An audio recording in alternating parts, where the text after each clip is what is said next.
It just made me cry. It feels like we're like fighting against ourselves to only see the human. This had everything I stand for. Hi, my name is Christine. I come from France. Today we're coming to see a meaningful exhibition. The exhibition name is The World We Made, and it's about hatred, discrimination, and things like that. Actually, it's a topic really close to my heart. I've experienced discrimination as a kid. Growing up as an Indian French, I know how it feels to be discriminated. Go watch it then? Sure, let's go.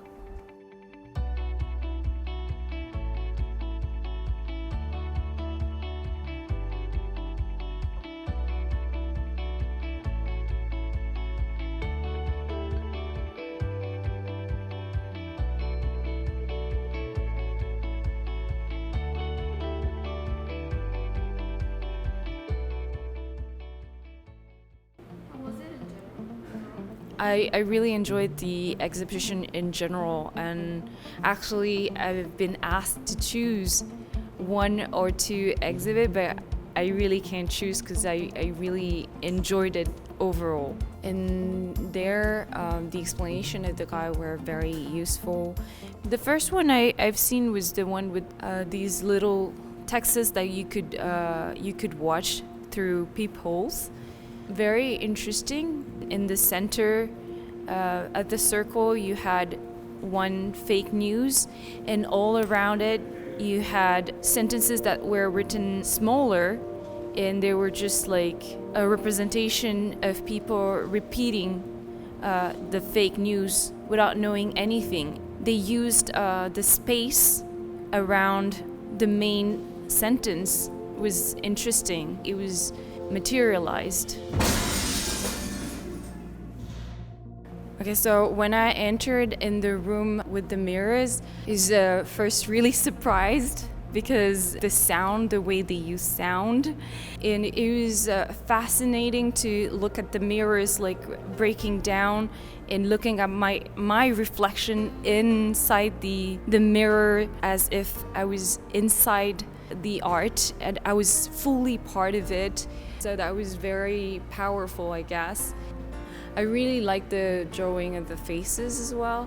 I've always been interested in different cultures and different people from everywhere in the world. I thought that it was interesting that it was just the faces without anything else that we usually use to judge people. This artist here, Sanglit, wanted to kind of comment on people's tendency to just look at a stranger's face and then immediately kind of diagnose different categories about their personality just from looking at their face. And he kind of wanted to retain people's individuality through these portraits using very rough and simple sketches, destroying all these kind of barriers and these ways that our minds can look at those faces and analyze and categorize them into these different boxes. And I get the intention of the artist. I felt a connection with the artist because I feel the same way, since it feels like we're like fighting against ourselves to only see the human.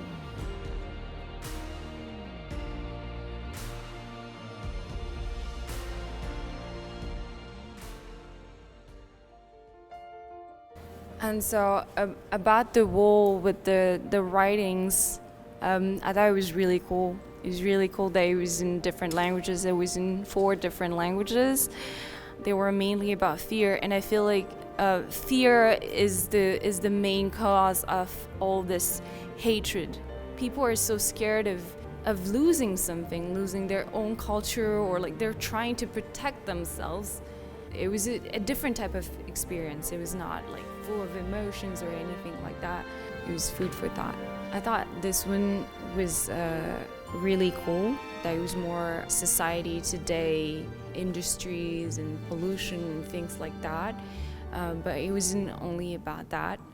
About the fact that, you know, these people full of hatred, they are victims of their own thoughts by hating on others. So this artist, Kwakobo Rota, likes to work with shadows a lot by using very common objects that you can see anywhere. He uses light to cast shadows on these objects to make brilliant, magnificent sculptures, things that don't actually look like what they are.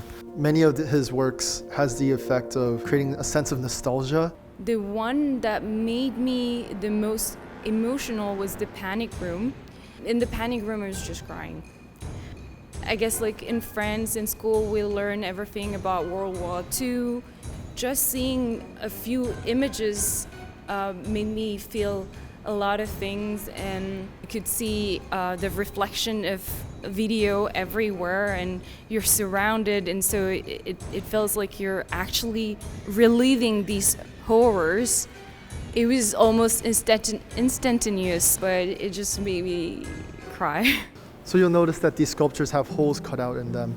There are cutouts of the holes all scattered around the floor. As a term of insult, Korean people like to refer to each other as insects, like chung. And this artist kind of wanted to show these holes, of insects chewing down on these plants. But there's this kind of message of hope with these bits scattered around. The artist wants to convey the message that, one day we can pick them up and restore them, put them back in their holes. I think the right word for that is beautiful, because this had everything I stand for. There were books in different languages, from important figures, the history everywhere in the world. So all of these books are kind of advertising nonviolent protests. We see Martin Luther King Jr., but we don't see Malcolm X, because Malcolm X kind of preached violence, change through violence. It's about feminism, empathy, love, and this is everything I stand for, really. The love at the difference and understanding others, I guess. Yeah, that's all. This exhibition was special. I feel like each part of it was very different from each other. It was a surprise. There was nothing that was similar. It was never repetitive, but yet it was complementary. It all made sense together. That was awesome. That was a great experience.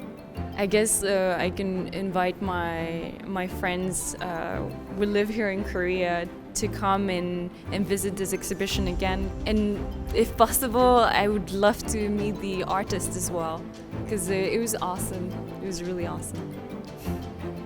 It was really nice to make this video and to visit this exhibition. See you guys. Bye-bye.